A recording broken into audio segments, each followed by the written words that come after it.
But this is the ongoing class, where I usually we sit much longer, and also just usually emphasize one particular part of meditation, and in order to people to focus on something which is interesting, and rather than the broader picture.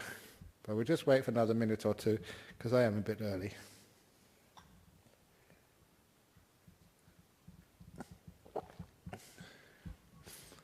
There's still a couple of people coming in.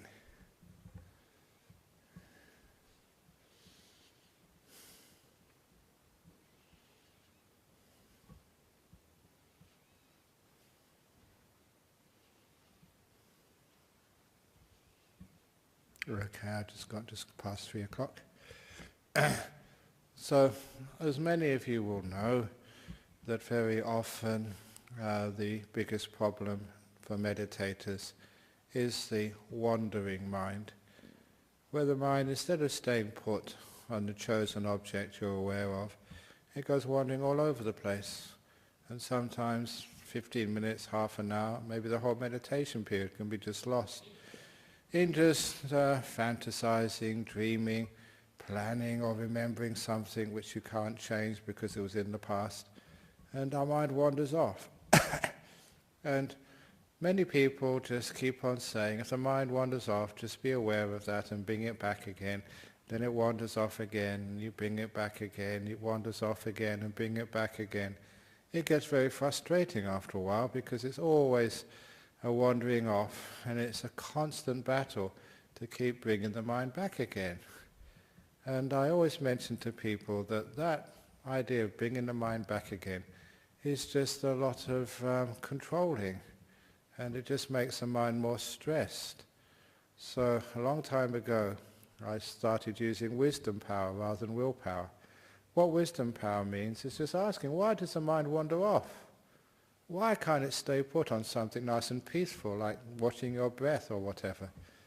And the reason is because you're not happy where you are. If you're really enjoying where you are and you're happy doing what you're doing, you find you don't need to wander off.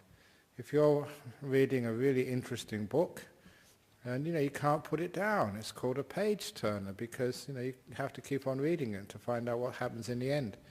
If it's a movie which you really like, it transfixes your attention for a couple of hours. A football match, if you're into sport, you can just watch that even though you're dying to go to the toilet. You just have to keep watching it because you're enjoying it.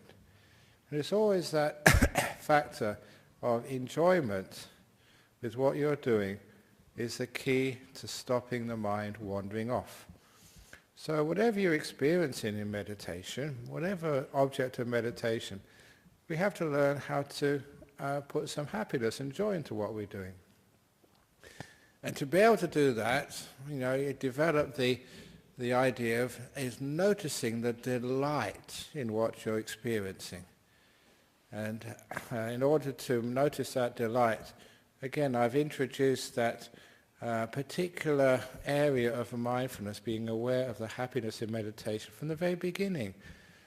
When you're sitting down and you relax the body, the body feels very happy and delightful when you're very relaxed.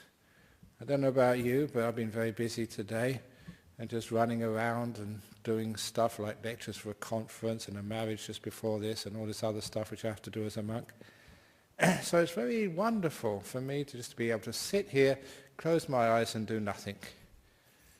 Now you may agree with that, how wonderful it is just to stop all this coming and going and just to rest. But a lot of times we take that peace for granted. Because we take it for granted, I mean you don't notice the delight in just the body which is resting. And because you don't notice it, soon the mind wanders off somewhere else.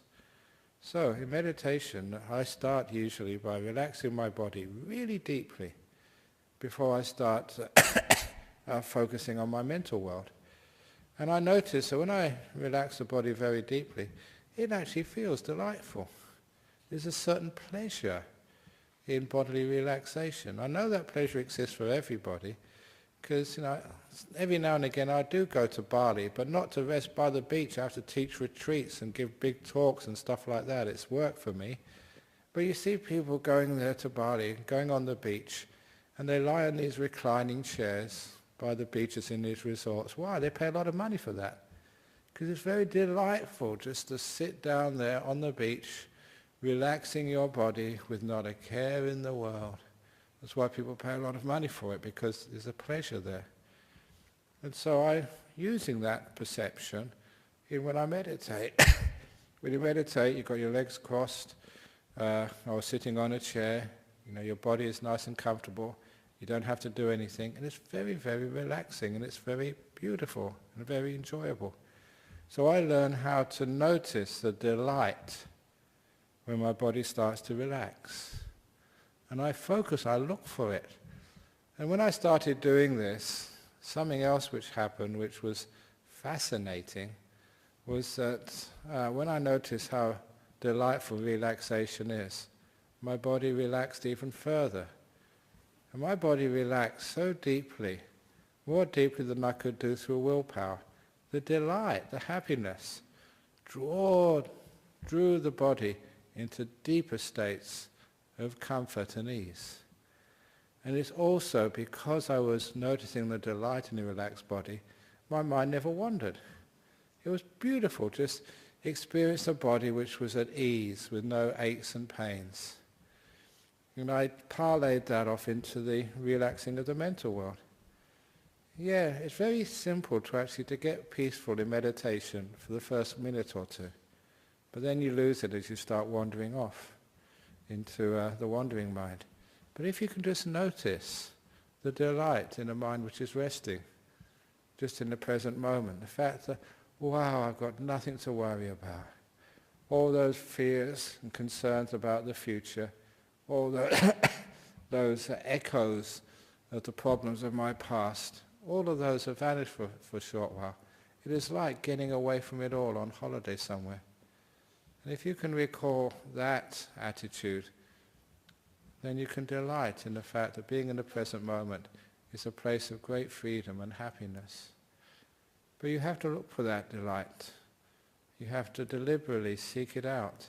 But once you have the delight of a peace in meditation, it takes the peace even deeper.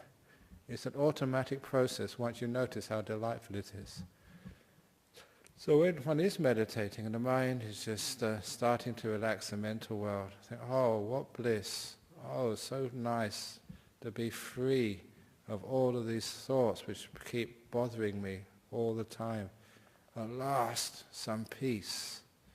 If you can notice that delight, you'll find not only will the peace remain there, but it will get deeper. And as it does get deeper, as the mind starts to become more and more still, it's natural for that delight to get stronger, to get more intense. And because you're delighting in what you're doing, you find that the mind doesn't want to wander. It's like watching a movie, only more peaceful, more joyful. It's delightful to watch. And so by generating the perception of delight, you'll find the meditation just takes off. You don't wander away. You don't fall asleep because you're having too good a time. I remember as a young man, I used to go to all-night concerts, all-night parties sometimes. I never felt sleepy because I was enjoying myself. But when I started meditating and tried to meditate all night, you fell fast asleep. Well, why was that? The only reason was I wasn't delighting in the meditation. But once you started to delight in the meditation, to see the beauty, the happiness, the sheer joy of peace of mind. Wow, this is beautiful, this is wonderful. And I valued it, I never took it for granted, and because I delighted in it, it stayed with me. Whatever you find delight in will remain with you. But of course, the problem with finding delight in things is we're such a negative mind, the fault-finding mind, which sees the 2 bad bricks in the wall and never looks at the 998 good bricks. Even in meditation, sometimes we just see what's wrong with our mind rather than what's right with our mind. Because we see what's wrong with the mind, that's why the mind starts wandering. So if you can not just develop delight, but develop this very kind, positive, non-fault-finding attitude of mind. Then you look at the mind, whatever state it is, you can value it. Well, this is really good, this is wonderful. It's not the perfect mind, but it's really good enough. Good enough for me to delight in and find beauty in. And you find then you can stay with anything. And because you remain with the object of your mind, it's very easy to get more and more delight comes up, and the happiness just builds and builds and builds. And that's one of the reasons why this type of meditation which I practice and which I teach is a very happy meditation. Sometimes you get so peaceful, so delightful. Some of the greatest joys in your life come from with your eyes closed, just sitting very quiet. And then the mind never wanders. In fact, sometimes the bell goes and you don't want to come out of meditation, you're having too good a time. It's if you're so still, so stable, having so much fun, even a bell goes and you don't want to come out. That is how stable the mind can be. It's all because you develop the perception of joy. It's there, but you just got to look for it. Once you see it, it grows. And as it grows, you get more peaceful. So that's just a little introduction today. So now we can actually start the meditation. Once again, for those people who came in late, those who are coming for the introduction to meditation class, the group of 4 lectures for those who are beginning to understand meditation, that is being held in the room to my right. This is the ongoing class for people who have meditated before, and we're going to do a 45-minute meditation. So those who haven't meditated that long before, you might be in trouble doing 45 minutes.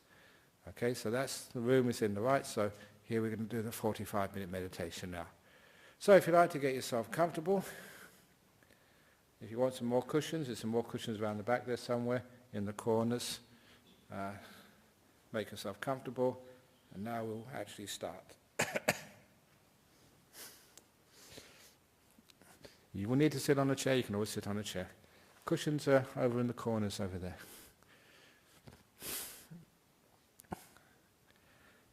So you close your eyes. With the eyes closed, you bring your attention onto the body, just to be aware of the physical feelings, the sensations of your body.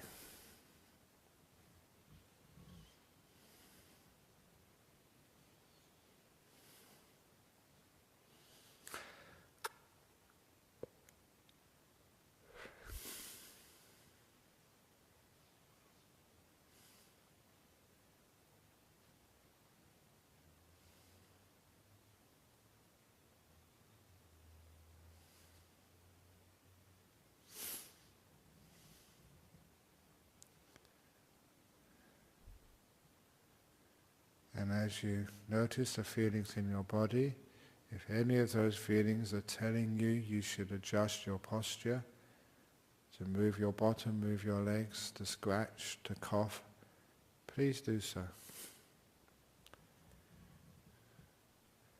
It's all right to move at any time in the meditation, but especially at the beginning, to make sure by adjusting your posture at the beginning, you don't need to adjust the posture later on. If you need to blow your nose, cough, please do so. Mindfulness should always be associated with kindness, with good old Buddhist compassion, now to your own body.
as the body relaxes more, there'll always be some tight places in your body.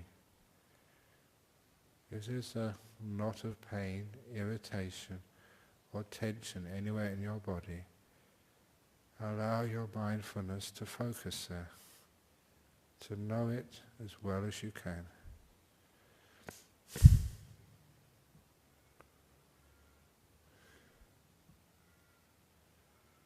Once you know those feelings of tightness or irritation, once you have an indicator, you can see what's necessary to relax that feeling of irritation or pain or discomfort.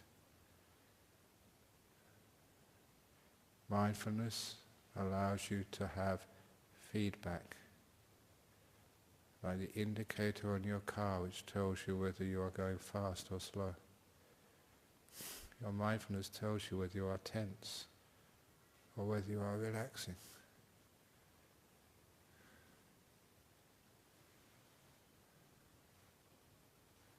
And you will find that things like letting go, kindness, are the things which relaxes your body.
When the body feels relaxed, see if you can notice the delight of a relaxed body.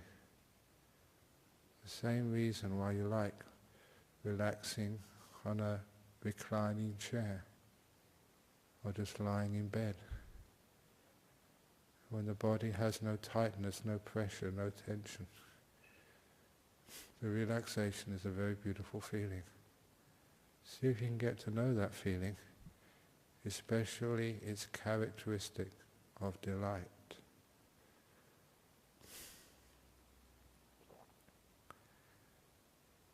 You will notice that perception of delight will stop the mind wandering and will take relaxation to a deeper level.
body is really relaxed,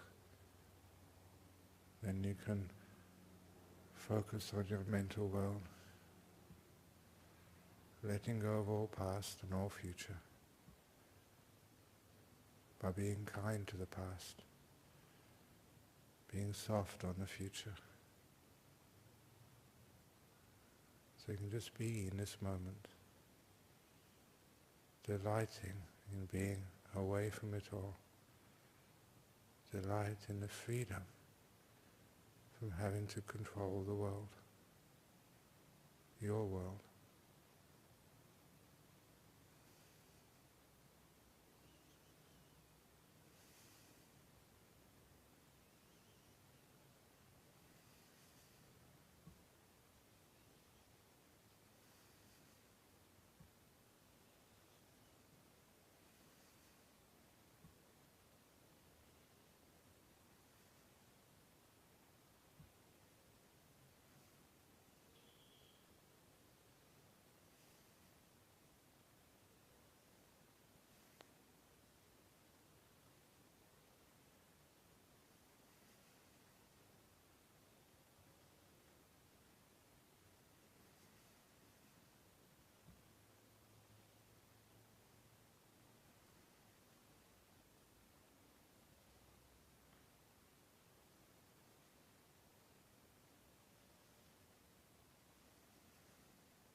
now getting very close to the end of the meditation. Please be aware of how peaceful you are.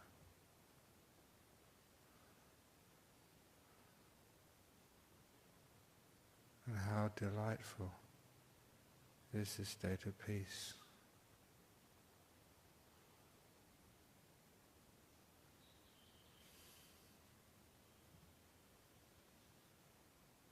And please look back to see what you did which worked.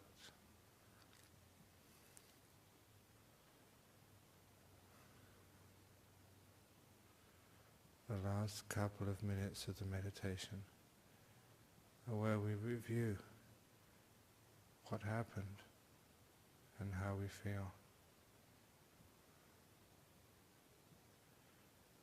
It's where we learn from experience what is meditation and how to meditate. We learn by reviewing our own experience.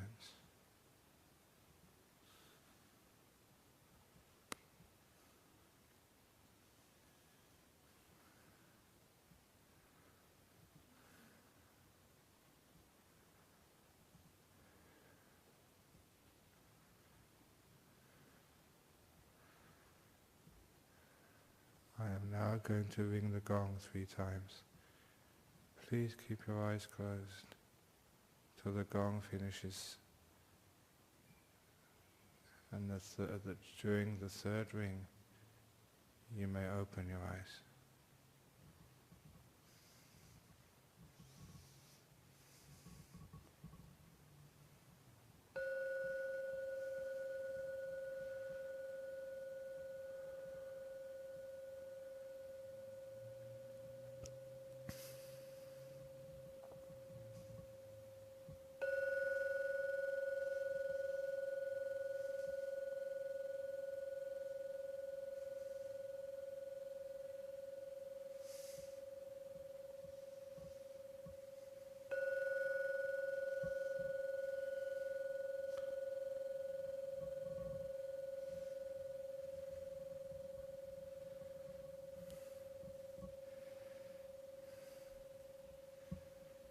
Very nice.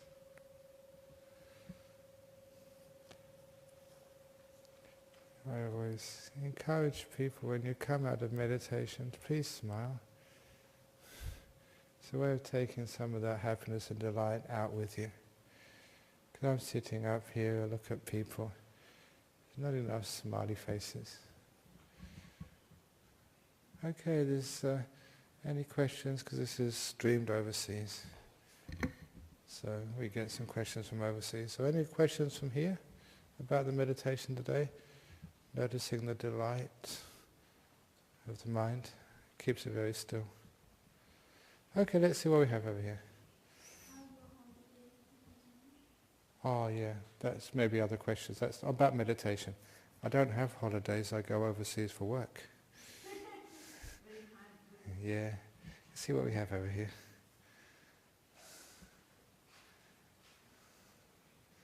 Okay, 2 questions from Sweden and the Czech Republic. So first of all, from Sweden, I am learning how to meditate from your books and talks. I have tinnitus, a high-toned sound in the head that appears stronger when the mind slows down. It is a constant tone otherwise, but when I do not think about it, I do not hear it.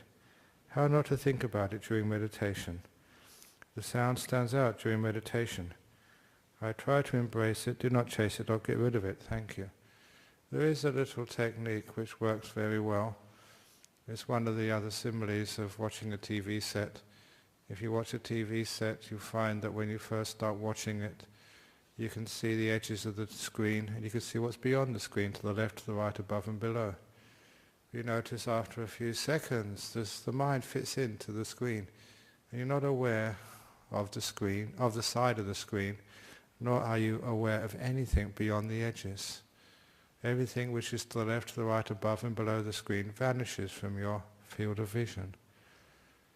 And this is similar to whatever we keep in the center of our field of vision in our mind remains. What's on the edges, after a little while, disappears.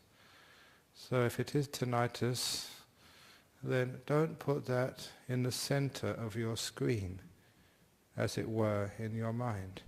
You don't focus on the sound, because if you focus on the sound, if it's a problem for you, it's right in the center, and you find other things, such as the peace. If you're watching the breathing, all that falls off. You can't notice that anymore. All you have is the tinnitus. So you have the tinnitus there, but you're focusing on something else, something in the center, just the peace. The breath is a good thing to focus on if you have tinnitus. Feel the breath going in, going out.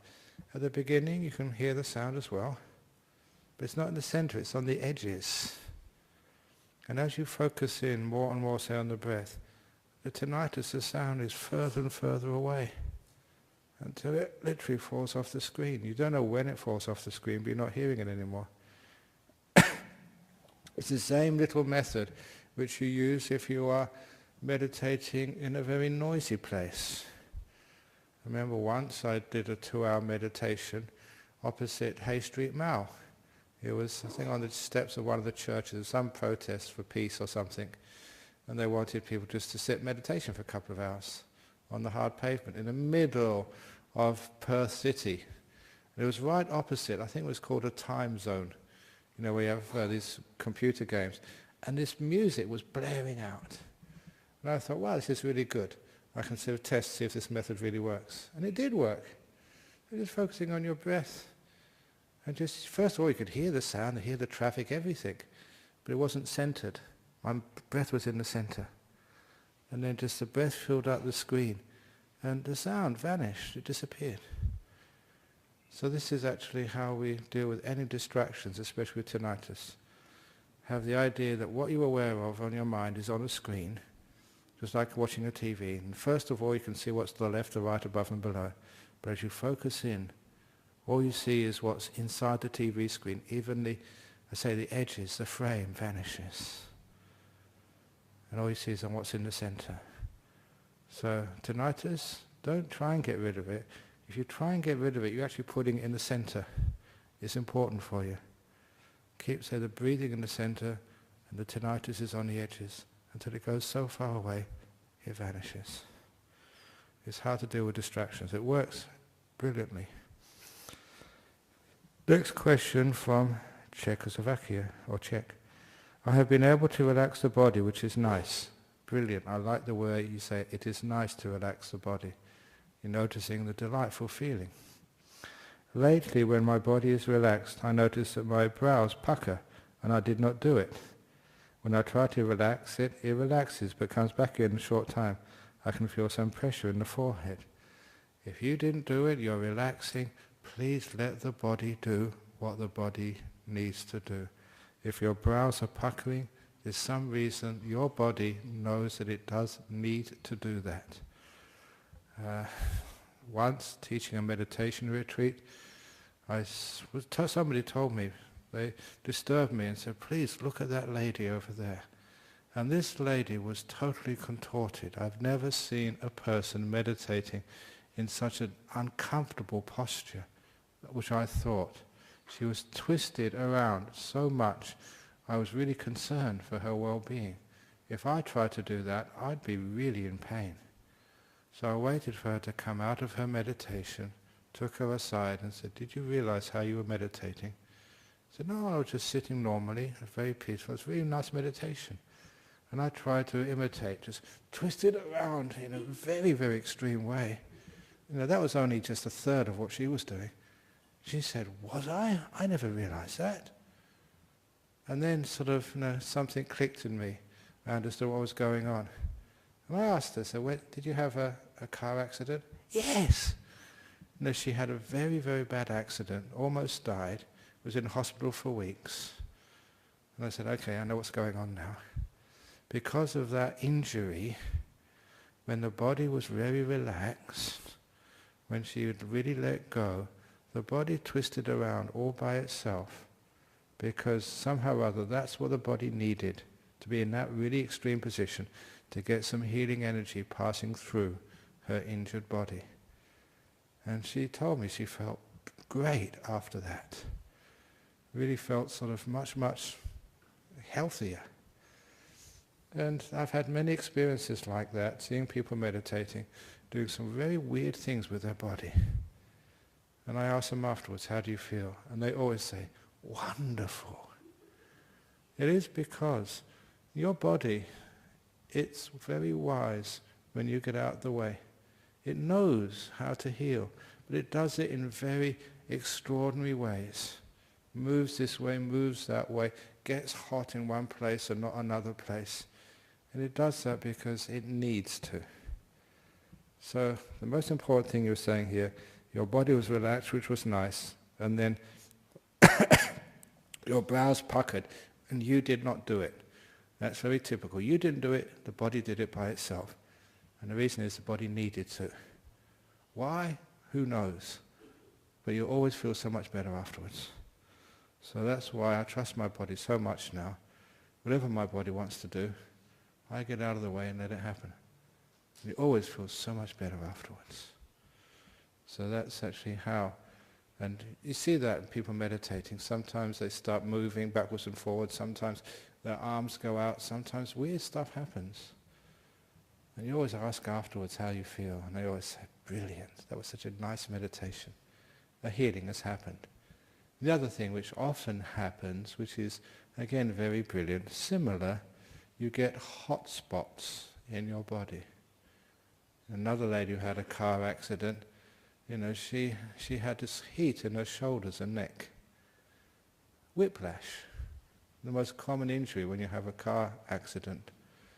And when she was meditating, she didn't do this on purpose, she just noticed her neck and shoulders get really hot, like they were almost in a fever. Just that part of her body, nowhere else. And afterwards, felt really, really good. When you get out of the way, your body can allow energies. In Indian tradition, we call it winds in the body. In Chinese, the qi. All goes into the right place. But sometimes when we're controlling, we get afraid, I'm getting hot, this can't be right, I'm twisting. No, come on, correct your posture. You actually stop it happening. So this is one of the reasons why it only happens in meditation. This morning I gave a talk at the Cancer Wellness Association. And there's a brilliant campus now in Cottesloe where they've got the old Cancer Wellness Association together with the Melanoma Foundation and the Breast Cancer Foundation, all operating together out of the same premises. And very often I taught people who have had breast cancer or have it right now or afraid of getting it. So often it happens in meditation. Women, you meditate, you get really peaceful, very calm. One of your breasts gets warm. You get a hot spot. And when that happens, well done, brilliant. You've had an incipient cancer and you've zapped it before it gets too bad. Your body has self-healing. But sometimes we're just so tense. We don't realize we're tense, but we are tense and it stops all this natural healing happening. You really relax, you get so soft, so open. Energy comes and it goes where it's needed. So if you ever have a hot spot, especially women in your breast, or anywhere else in the body, well done, brilliant. You have just done some self-healing. And that's really inspiring when you know the sort of problems you've just avoided. Body has sent energy there, there's something going wrong there, some sort of little imbalance, and you've sent energy there, and you've healed yourself. That's brilliant. Because I'm incredibly healthy.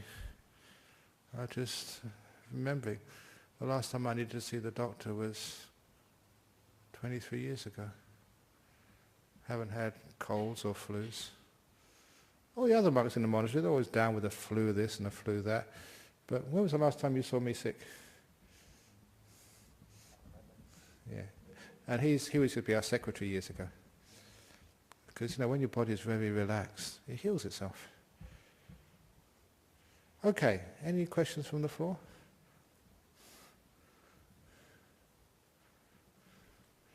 I said that that's an old story, but I'll just add this here because I just remember one time I was sick, about 2.5 years ago, and I told this morning at the cancer place, and so many of you have heard the story before, but it's a very brilliant story, when I had food poisoning 2.5 years ago.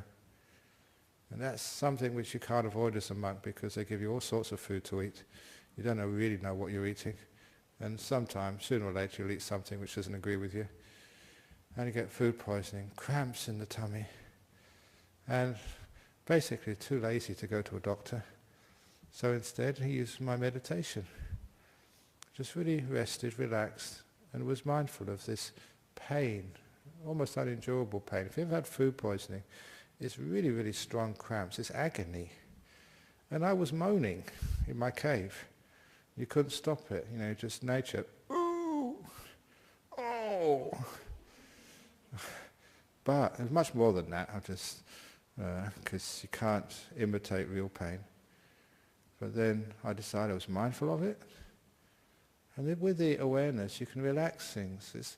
The kindness relaxes things. And I'm very skilled at this now. And I relaxed my guts. And I noticed the awareness gives you feedback. And I noticed the pain got a tiny bit less. And a tiny bit less. And a tiny bit less. And I was continuously doing this for 20 minutes. At the end of those 20 minutes, everything had vanished. There was not even an irritation. It was just like the digestive tract were back to normal and healthy. That's all it took. It was real food poisoning. And the joke I usually say is, I'm not quite sure what happened to the bacteria, because it's bacteria causes food poisoning. It's not just imagination. There's something which is really causing havoc in your guts. So I imagined afterwards that because I was meditating, being kind, at the end of that 20 minutes, all the bacteria had their little tentacles crossed and they were all meditating very peacefully, not causing me any problem in my digestive tract. I don't know if bacteria can meditate, but maybe that's the solution. What happened? I don't know, but certainly all the pain disappeared. So that's what meditation can do when you really relax. You have healing and you have incredible good health. Which is why I keep on having to go to the cancer support associations. I was only the only religious person there yesterday for their opening and today, simply because it works. Meditation, mindfulness, kindness, you get really healthy. So for the person in Czech, great. Don't try and interfere with this. Your body knows what to do. As long as you don't do it, if it happens automatically, brilliant. Some healing, something or other is happening there. Trust it. So any questions from people here? Okay, there'll be a few questions afterwards. You'll be lined up asking the questions as usual, but for now we can just pay respects to Buddha Dhamma Sangha and we can go and do what we need to do.